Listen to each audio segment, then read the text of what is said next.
Le réchauffement climatique a été déclaré comme l'enjeu du siècle pour l'humanité depuis la COP 21 de Paris en Qui 2015. s'en salue un accord historique.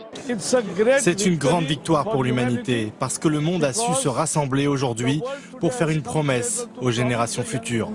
Il y a quelques heures, nous avons réussi. Tous ensemble, nous nous sommes réunis autour d'un accord fort dont le monde a besoin. Un projet qui vise à limiter le réchauffement climatique bien en deçà de 2 degrés, avec objectif de descendre à 1,5 degré. Chaque événement extrême est donc désormais relié à ce phénomène global de hausse de la température terrestre causé par la civilisation industrielle, selon une organisation de l'ONU, le GIEC. It has attracted great interest from all around the world, which we can see reflected in some of the following key statistics. C'est cet organisme qui informe la communauté internationale sur le changement climatique causé par l'homme à partir d'une sélection d'études scientifiques avec lesquelles il produit des rapports tous les 5 à 7 ans. Yes, we've talked previously also about carbon dioxide removal and the report has an important finding. Mais quelle est la véritable histoire du GIEC? Qui en sont ses instigateurs, ses promoteurs ou même ses détracteurs? Le GIEC a-t-il toujours défendu les mêmes thèses? Et que disent réellement les rapports du GIEC sur le réchauffement climatique?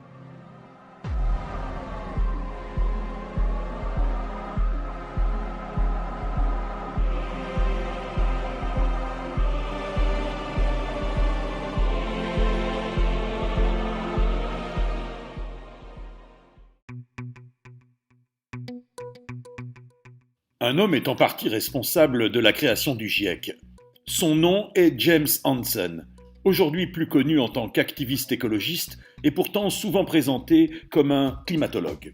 James Hansen est en réalité un physicien et astronome de la NASA qui s'est intéressé, en début de carrière dans les années 70, à l'atmosphère de la planète Vénus.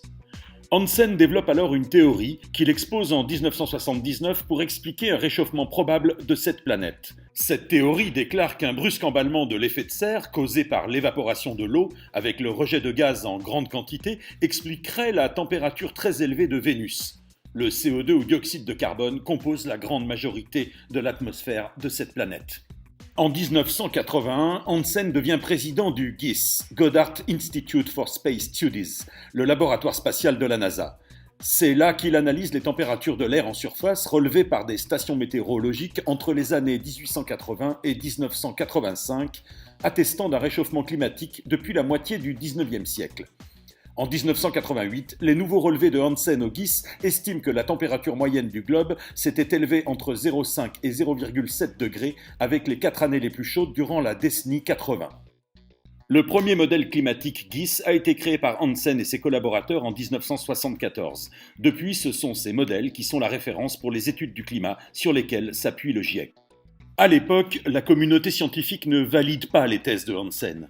Mais en juin 1988, alors que les États-Unis subissent une vague de chaleur exceptionnelle, Hansen est invité au Congrès américain pour donner des explications sur ce phénomène. C'est à cet instant que la thèse du réchauffement climatique anthropique trouve son premier écho. Elle mène à la création du GIEC quelques mois plus tard, le groupe intergouvernemental sur l'évolution du climat. Mais pourquoi donc le témoignage de juin 1988 de Hansen a-t-il autant emporté l'adhésion des parlementaires américains alors que d'autres tentatives du physicien avaient échoué dans ce même congrès?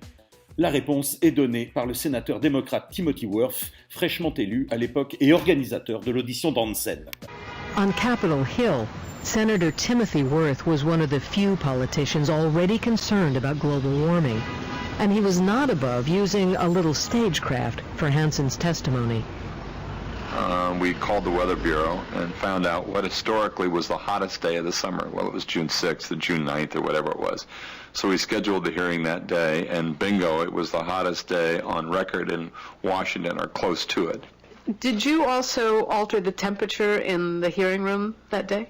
What we did was that went in the night before and opened all the windows, I will admit, right? So that the air conditioning wasn't working inside the room, and so when the hearing occurred, there was not only bliss, which is television cameras in double figures, but it was really hot. Un autre acteur central dans l'histoire du GIEC est présent lors de cette audition qui déclenche l'adhésion à la théorie du réchauffement climatique par l'homme, Al Gore. C'est lui qui interroge James Hansen au Congrès. Le politique est à l'origine de la création du GIEC, qui est un organisme sous égide de l'ONU. Dès 1989, la première ministre britannique Margaret Thatcher est la première à venir alerter l'opinion sur le sujet du climat et du CO2 à l'ONU. What we are now doing to the world, by degrading the land surfaces, by polluting the waters, and by adding greenhouse gases to the air at an unprecedented rate, all this is new in the experience of the Earth. It is mankind and his activities which are changing the environment of our planet in damaging and dangerous ways. We are seeing a vast increase in the amount of carbon dioxide reaching the atmosphere. The annual increase is 3 billion tons, and half the carbon emitted since the Industrial Revolution still remains in the atmosphere. 5 ans auparavant, Margaret Thatcher avait décidé de fermer les mines de charbon du Royaume-Uni, non pas pour des raisons environnementales, mais pour des raisons purement politiques et économiques. Le GIEC se met au travail dès 1988. Un point est à noter, l'organisme onusien n'est pas un organisme scientifique d'études du climat composé de climatologues, mais un panel d'experts qui compile des études démontrant le réchauffement climatique causé par les rejets humains de gaz à effet de serre. Le premier rapport de 1990 pose d'ailleurs un problème majeur. La température mondiale, étudiée au cours du temps, indique une période médiévale plus chaude que l'actuelle. Comment alors démontrer que le réchauffement au cours du XXe siècle est causé par les rejets humains de dioxyde de carbone ?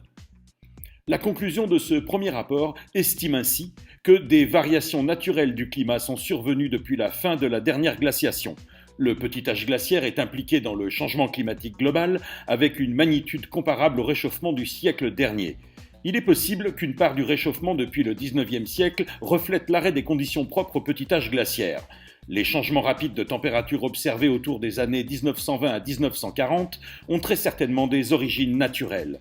Il est essentiel d'acquérir une meilleure compréhension des variations passées, estimer correctement le réchauffement au cours de ce siècle, le réchauffement futur, si celui-ci est le résultat de l'augmentation des gaz à effet de serre. Speaking for ECHO, the Environmental Children's Organization, we're a group of 12 and 13-year-olds trying to make a difference.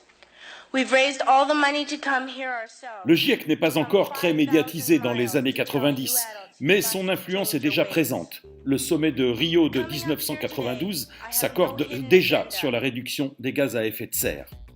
Il sera suivi, 5 ans plus tard, de la signature du protocole de Kyoto, lors de la 3e COP.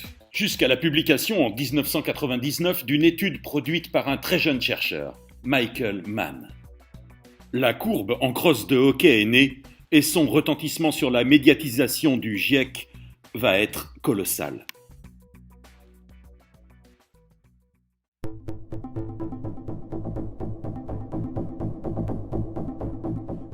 Le jeune sénateur Al Gore est devenu vice-président des États-Unis et depuis l'audition d'Hansen en 1988, il milite pour la baisse des émissions de CO2 et fait prendre des engagements aux États-Unis. That will reduce our own emissions by nearly 30% from what they would otherwise be. Les scientifiques sont loin d'être tous convaincus par la hausse des températures causées par les gaz à effet de serre. Certains à l'époque contestaient même les résultats de Hansen. More than 10 years worth of satellite data, and the satellites didn't show any appreciable warming. Jusqu'à la fameuse publication de la courbe de Michael Mann en 1999, qui dévoile alors une réalité jusque-là inconnue et particulièrement effrayante, reprise dans le 3e rapport du GIEC de 2001 et dans de nombreux médias. Jamais, au cours du dernier millénaire, la température du globe ne s'était autant élevée et jamais à cette vitesse, selon Michael Mann et le 3e rapport du GIEC. La courbe en crosse de hockey pose néanmoins plusieurs problèmes à de nombreux scientifiques. Où est donc passé l'optimum médiéval, cette période de 950 à 1400 que les paléoclimatologues considéraient jusque-là comme plus chaude que le XXe siècle ? Et pourquoi le petit âge glaciaire est-il aussi faiblement représenté avec ce graphique face à la montée fantastique de la température des 150 dernières années ? Le graphique de Michael Mann déclenche un alarmisme important sur le réchauffement climatique, à raison. Mais ce graphique permet surtout à Al Gore, qui a perdu les élections présidentielles en 2000, de produire et diffuser en 2006 sur la planète entière un documentaire intitulé « Une vérité qui dérange ».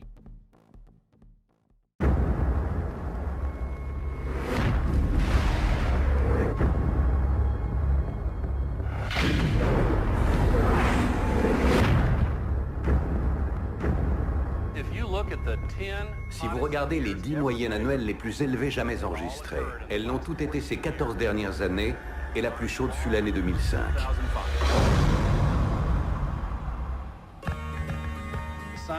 Tous les experts sont d'accord pour dire que nous sommes responsables du réchauffement. Je m'appelle Al Gore, je suis l'ex-futur président des États-Unis. Ça, c'est en Patagonie il y a 75 ans et le même glacier aujourd'hui. Le Kilimandjaro il y a 30 ans et l'an dernier. D'ici 10 ans, les neiges du Kilimandjaro auront disparu. En fait, ce n'est pas tant une question politique qu'une question morale. Les températures sont en hausse partout dans le monde et cela provoque des tempêtes de plus en plus violentes. C'est la plus grande catastrophe de toute notre histoire. Au petit matin, l'ouragan Katrina a frappé la Nouvelle-Orléans.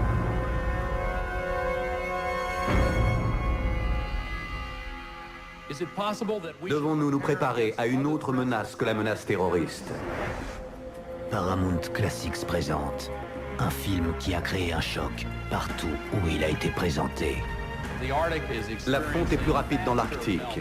Si cela continuait, le niveau des océans monterait de 6 mètres. Et voici ce qui se passerait en Floride. Autour de Shanghai, 40 millions d'habitants. La région de Calcutta, 60 millions d'habitants. Manhattan, le mémorial du World Trade Center, serait sous les eaux. Pensez aux conséquences d'un exode de 200 000 réfugiés. Et imaginez qu'ils soient 100 millions. Nous devons agir ensemble pour résoudre cette crise planétaire.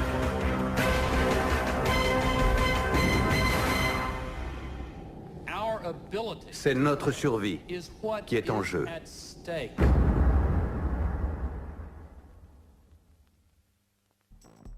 C'est ainsi que le monde entier découvre cette catastrophe unique dans l'histoire de l'humanité, selon Michael Mann, le GIEC et Al Gore. Le GIEC en retire d'ailleurs une énorme publicité, puisque le prix Nobel de la paix est attribué à son président, ainsi qu'à Al Gore en 2007. Al Gore to come forward to receive the gold medal and the diploma. Étonnamment, lors de la remise de ce prix, personne ne fera allusion au jugement britannique rendu quelques jours plus tôt. Celui-ci indiquait pourtant 9 erreurs scientifiques contenues dans le documentaire d'Al Gore, Une vérité qui dérange. Le juge, saisi par un parent d'élève, concluait que le documentaire pouvait être projeté aux élèves avec des précautions, indiquant que celui-ci reflétait avant tout une opinion et comportait des biais et des erreurs. Mais un problème de taille persiste. La courbe en crosse de hockey est fausse, et même plus, elle est falsifiée. Plusieurs chercheurs l'ont démontré dès 2005 à partir d'une étude effectuée par un ingénieur canadien, Steve McIntyre, aidé par un autre chercheur canadien en économie, Ross McKittrick. A fellow that I've gotten to know quite well now, Stephen McIntyre, is a businessman in Toronto. He had a bit of time off from work. He was very curious about this graph that he kept seeing, because to him it looked like a stock market promotion. Both reports came out and agreed with our analysis. They both said that the methodological choices were inappropriate. The statistician panel was especially scathing. They just said his data does not support this conclusion that he was drawing. The methodology was wrong.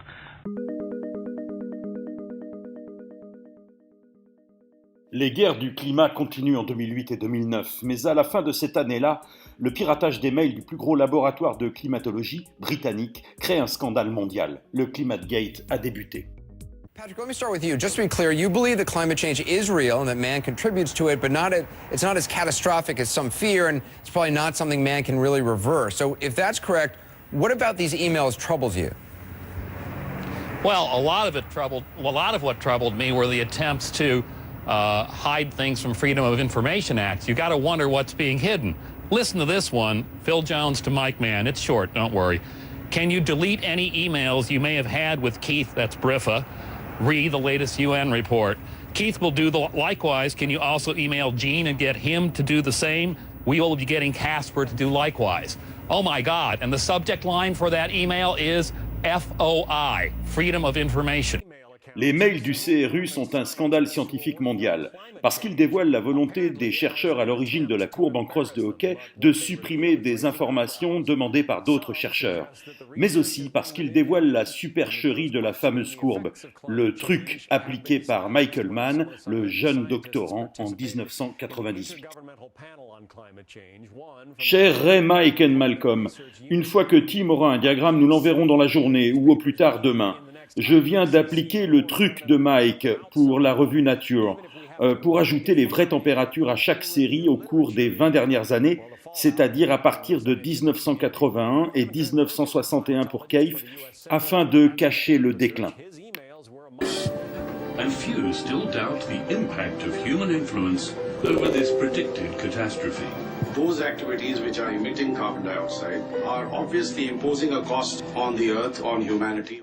Ce documentaire alarmiste sur le changement climatique est projeté à peine 2 mois après le Climate Gate, pour la COP15 à Copenhague. Ce sommet se conclura par un accord à minima, sans véritable contrainte.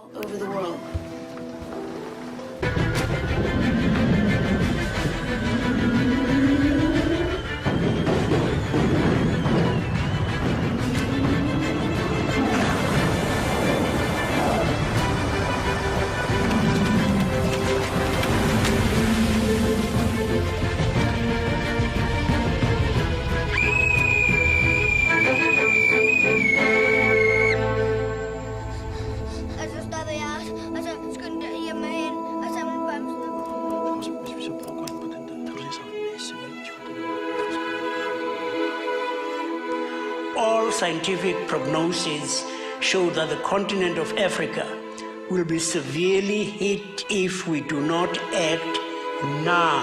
Let us be clear. We are running out of time. We would have hundreds of millions of climate refugees. I'm only a child, yet I know we are all in this together. In my life, I have dreamt of seeing the great herds of wild animals, jungles and rainforests. Warming is clear. Toujours en 2009, la contestation des constats et prédictions du GIEC continue. L'un des principaux acteurs de cette contestation est le climatologue Richard Lindzen. Il a participé aux recherches utilisées par le GIEC depuis les années 90, contestant depuis le début la théorie du réchauffement par les gaz à effet de serre. December 2009, it was the warmest decade on record. And you have written that there's really no reason to be alarmed by that. Sometimes you say the temperatures go up, sometimes down, occasionally, such as for the last dozen years or so, it does little that can be discerned. Now, there is a vast gap in our understanding between warmest decade on record and little can be discerned. Help us understand that discrepancy, if you would, from your point of view. Sure. It's not a big problem. You did have, at least according to the records of surface data used by NASA, the Climate Research Unit in England, and NOAA, an increase in temperature from the late 70s through the 90s, and that brought one to a high point in the record. Remember, we're talking about tenths of a degree here. We're not talking about anything very large. It's a magnitude that, you know, almost all of us experience, I would say 30 times as much each day. And so you reached a high point in the record in the 90s, and it's done nothing since then, at least not statistically significant, because each of these points has a fairly large error bar. And so it's been flat since then. And that's completely consistent with the statement that the last decade is the warmest in the record. It just, there's been no trend in it. Ce qu'explique Richard Lindzen en 2009 se voit confirmé officiellement en 2013, lors de la publication du 5e rapport du GIEC. La température du globe ne s'élève plus ou très peu depuis 1998. Les modèles climatiques du GIEC s'avèrent donc entièrement erronés. Ces erreurs et incapacités des modèles à prévoir le plateau climatique seront analysées et confirmées par un rapport de 2014, publiée sur le site du GIEC en 2018, mais sans publicité aucune.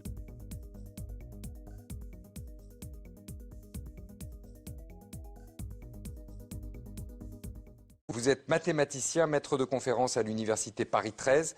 Vous avez publié Le mythe climatique, c'était aux éditions du Seuil. Que fait la température de la Terre ? Eh bien, depuis une dizaine, une quinzaine d'années, selon la façon dont on traite statistiquement les courbes et selon les organismes qu'on retient, il n'y a plus de réchauffement. Et ça, je défie quiconque de me dire le contraire aujourd'hui, sur la base des 4 courbes officielles, donc qui sont soit celle du Goddard Institute, soit celle du Centre Hadley, soit celle de RSS et de UH, qui sont les 2 mesures satellitaires. Essentiellement, c'est plat. Ça monte un petit peu, ça descend un petit peu, ça dépend des mois, ça dépend des années, mais essentiellement, c'est plat depuis une quinzaine d'années. Et ça, personne ne l'a prévu. Alors bien sûr, on peut dire c'est ponctuel, ça va repartir, parce qu'effectivement la courbe n'est pas lisse, elle peut monter, elle peut descendre, etc. Mais 15 ans, ça fait trop pour qu'on l'ignore. On ne peut pas dire que c'est juste la nature qui a oublié de continuer à se réchauffer, d'autant que la chaleur, on ne sait pas où elle est partie. Personne ne sait où elle est. Et donc on a un vrai problème théorique qui se pose, qui fait qu'on ne nous parle plus jamais, on se garde bien de nous dire ou de nous montrer la température globale de la Terre. Nous sommes sur un plateau. Effectivement, personne ne conteste que la température a augmenté un peu au cours du XXe siècle, mais personne ne peut non plus contester que la température est désormais stable. Et donc dire on est la 5e année la plus chaude, c'est aussi une façon de ne pas dire que nous sommes sur un plateau. Personne ne sait expliquer ce plateau. Ce débat sur le climat aurait à gagner à oublier un peu la morale et à regarder davantage tout simplement les données observationnelles, revenir à la science. Dans cette affaire, essentiellement, on a eu affaire à un groupe de gens, pour tout un tas de raisons très, très difficiles à étudier, je ne prétends pas avoir le fin mot de l'histoire, mais une conjonction de beaucoup de choses qui ont fait que des gens se sont réunis et ont constitué une sorte d'entre-soi, où ils sont tous d'accord entre eux, ou en tout cas le but du jeu pour eux c'est de se mettre d'accord, c'est un petit peu l'idée du GIEC, c'est de créer un consensus ou d'accélérer un consensus, et on a l'impression qu'on est complètement coupé. À voir certaines déclarations, on est complètement coupé de ce qui se passe pour de vrai. C'est-à-dire que finalement la température n'a plus d'importance, on va chercher un autre phénomène, donc on va prendre le CO2, parce que lui effectivement il continue à augmenter. Je comprends ce que vous voulez dire. La science n'est plus là. La science n'est plus là. Le réchauffement climatique est essentiellement un moyen d'agréger un certain nombre d'opinions. Ce débat sur le réchauffement climatique est venu sur la place publique pour de mauvaises raisons. C'est bien ce dépassement de 400 ppm, de 400 parties par million, qui crée le problème, avec un lien très fort avec notre système énergétique, puisqu'on parle surtout du gaz carbonique. Donc c'est pas du tout, c'est vraiment quelque chose qui est là. Et comment se fait-il alors, si on a de plus en plus de gaz carbonique, il devrait y avoir de plus en plus d'effets de serre, la température devrait augmenter de plus en plus vite, et on a eu un plateau de 15 ans. Je le redis, non. Dans un monde, non, c'est bien, ça ne dérange pas, parce que l'essentiel est ailleurs. Jean Jouzel est souvent questionné entre 2013 et 2014 sur le plateau climatique, cette pause dans le réchauffement qui contredit depuis 15 ans toutes les prévisions et déclarations de l'organisme qu'il représente. Ce qui est exact, c'est que depuis une dizaine d'années, il y a plutôt un plateau dans le réchauffement climatique, mais le réchauffement climatique, c'est un ensemble d'indicateurs, et les autres indicateurs sont tous au rouge. Par exemple, l'élévation du niveau de la mer se poursuit de façon très rapide, et ça intègre, disons, deux causes du réchauffement, deux phénomènes qui illustrent le réchauffement climatique, l'expansion thermique de l'océan et puis la fonte des glaciers. Donc on a bien toujours des indicateurs qui nous indiquent que le réchauffement climatique est là.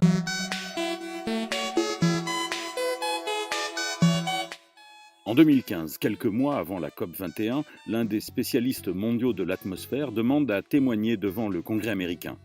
John Christie a téléchargé plus de 100 modèles climatiques du GIEC et les a comparés aux relevés de température des satellites et des ballons-sondes de son laboratoire. I am one of the few people that actually builds these climate data sets from scratch so that we can see what the real climate is doing. Well, I understand you may have a slide that compares the various climate models. Yes, being from Alabama, a lot of target Would you explain that? there. So this is a target. That is the trend in the atmospheric temperature that has happened since 1979. That's the target that you want to hit with your climate model. So it's like we give someone 102 bullets to shoot at that target. Okay, go to the next one. And that's what they got. that not a single one of these climate model projections was able to hit the target. That is the basis, though, on which the policy is being made, is on those climate models, not on the evidence before us. I think everyone here in this room can understand that slide. And I think they would understand something is wrong with the scientific theory we have about how greenhouse gases affect the climate. Les comparaisons entre données d'observation de l'atmosphère et projections des modèles du GIEC effectuées par John Christie sont sans appel. Les prévisions ne correspondent pas à la réalité observée. Ce constat est malgré tout effectué par le GIEC dans son rapport sur les modèles climatiques de 2014, mais seulement publié en 2018. Ce hiatus entre projections par les modèles et les relevés d'observation n'est pas expliqué par les scientifiques. La température moyenne globale de surface, GMST, observée a montré une tendance linéaire croissante beaucoup plus faible au cours des 15 dernières années qu'au cours des 30 à 60 dernières années. Selon l'ensemble de données d'observation, on estime que la tendance GMST entre 1998 et 2012 se situe entre un tiers et la moitié de la tendance située entre 1951 et 2012. Par exemple, dans HADCRUT4, un jeu de données de relevé de température au sol, la tendance est de 0,04 degrés Celsius par décennie entre 1998 et 2012, contre 0,11 degrés par décennie entre 1951 et 2012. La réduction de la tendance GMST observée est la plus marquée en hiver dans l'hémisphère nord. Même avec ce hiatus dans la tendance GMST, la décennie des années 2000 a été la plus chaude de tous les enregistrements instrumentaux du GMST. Néanmoins, l'apparition du hiatus dans la tendance GMST au cours des 15 dernières années soulève deux questions liées, sa cause et la possibilité pour les modèles climatiques de le reproduire. En janvier 2017, un nouveau scandale éclate, impliquant la NOAA. Très rapidement, il est porté à la connaissance des médias par le biais d'une intervention du président de la commission du Congrès sur les sciences, le très réactionnaire et climato-sceptique Lamar Smith. Mr. Speaker, a whistleblower has charged that the National Oceanic and Atmospheric Administration falsified data in a study that attempted to disprove the widely accepted 15-year halt in global warming. Le lanceur d'alerte est John Bates, un climatologue responsable en chef des archives de la NOAA, qui vient tout juste de prendre sa retraite. Bates a été récompensé par l'administration Obama en 2014 pour la qualité de son travail sur les données climatiques. C'est à l'aide d'un long article sur le site de la climatologue Judith Curry que le scientifique explique en détail la fraude opérée par ses collègues de la NOAA. Le relais médiatique de cette fraude n'est effectué que par la presse conservatrice américaine. Extrait du National Review de février 2017. Dans le blog Climate, etc., Bates a publié un exposé soigneusement rédigé de 4100 mots qui accuse Tom Karl, son ex-collègue de la NOAA, d'avoir influencé des résultats pour publier un article crucial qui prétendait réfuter la pause dans le réchauffement climatique.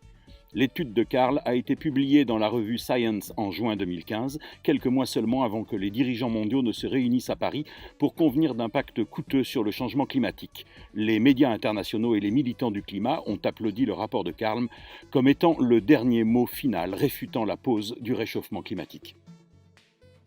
Mais Bates, un expert acclamé des sciences de l'atmosphère qui a quitté la NOAA l'année dernière, dit qu'il y a beaucoup plus à raconter.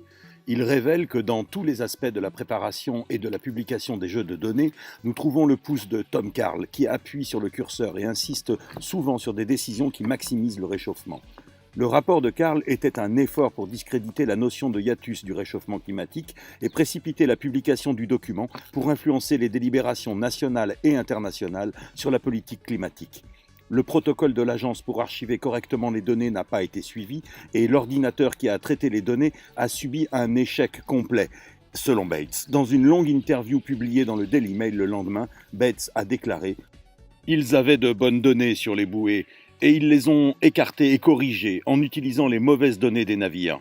Vous ne modifiez jamais de bonnes données pour être en accord avec des mauvaises, mais c'est ce qu'ils ont fait, pour donner l'impression que la mer était plus chaude. »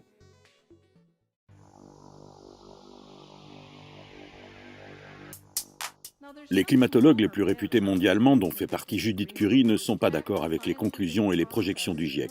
Leurs travaux démontrent que le réchauffement observé en 170 ans de 1 degré Celsius ne peut pas être causé par une augmentation seule du CO2. If you assume that carbon dioxide is a control knob for climate, then you can control climate by reducing CO2 emissions.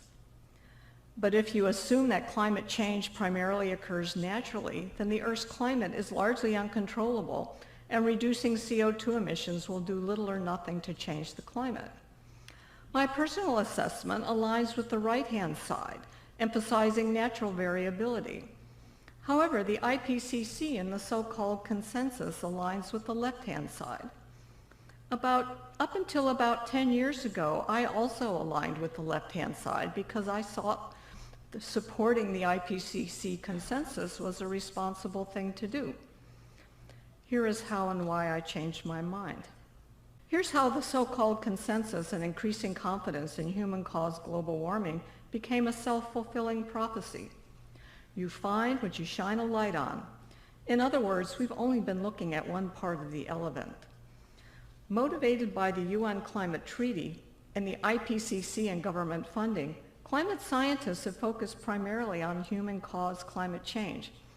Other factors important for understanding climate variability and change have been relatively neglected. I've highlighted long-term ocean oscillations and solar indirect effects since I think these are potentially very important on decadal to century timescales. Le GIEC rend hommage à Michael Mann, l'auteur de la courbe en crosse de hockey, qui n'est plus utilisée dans les rapports du GIEC depuis celui de 2014. Mann a été récompensé par le prix Tyler en 2019 pour sa courbe en crosse de hockey. Le prix Tyler, créé par une fondation privée dans les années 70, récompense des personnes ayant contribué à des travaux en faveur de l'environnement. Roy Spencer et John Christie, les deux chercheurs précurseurs de l'analyse des données satellitaires pour le climat, viennent de célébrer leurs 30 ans de recherche dans le domaine. Les deux spécialistes, ex-employés de la NASA, expliquent comment leurs supérieurs hiérarchiques, appuyés par Al Gore, les ont empêchés, dès 1990, de fournir leurs résultats. Des résultats qui démontraient qu'il n'y avait pas de réchauffement de l'atmosphère causé par le CO2. Les neiges du Kilimandjaro sont toujours là en 2020, malgré les prédictions du GIEC et celles d'Al Gore. L'alarme de scientifiques sur l'élévation du niveau des océans continue de prospérer, mais il n'y a pourtant pas d'accélération de cette élévation liée aux émissions de CO2, comme le démontre la climatologue Judith Curry. L'élévation du niveau des océans continue de progresser, mais ne s'accélère pas. Et surtout, cette élévation n'est pas reliée aux émissions de CO2. Les explications de la climatologue sont très pointues et passionnantes, mais elles ne semblent pas intéresser le GIEC, qui continue de ne publier que des études alarmistes sur la montée des océans et liées aux gaz à effet de serre. You can see that the overall rate of sea level rise has increased since 1993. Well, what's causing the increase? The turquoise region on the most criticized. Al Gore, quant à lui, a produit un nouveau documentaire en 2018, une suite qui dérange, le temps de l'action. L'ex-vice-président est toujours à la tête de son fonds d'investissement, Generation IM, qui gère 22 milliards de dollars d'actifs. Ce fonds, créé en 2004, s'est spécialisé durant des années dans le rachat de crédits carbone. La première bourse carbone a été ouverte en 2003 à Chicago avec la collaboration d'amis proches d'Al Gore, les organisateurs des sommets de Rio et de Kyoto, Maurice Strong et Stuart Eisenstadt, ainsi qu'un jeune avocat d'affaires, Barack Obama. We're seeing a tremendous amount of positive change. Richard Lindzen et des dizaines d'autres spécialistes du climat ont créé une association de scientifiques pour informer le public et dénoncer le non-sens de la théorie du réchauffement par le CO2. Malgré les cris d'alarme des scientifiques affiliés au GIEC, les analyses de l'atmosphère continuent pourtant de démontrer que le réchauffement n'est pas celui décrit par leur modèle. Richard Lindzen, face à cette impossibilité de mettre en cause la théorie prônée par le GIEC depuis plus de 20 ans, finira par déclarer « Les générations futures se demanderont avec une stupéfaction amusée pourquoi, au début du XXIe siècle, le monde développé s'est plongé dans une panique hystérique à propos d'une augmentation globale moyenne de température de quelques dixièmes de degrés et sur la base d'exagérations grossières, de projections informatiques hautement incertaines, combinées en déductions improbables, il s'est trouvé en face d'un recul de l'âge industriel.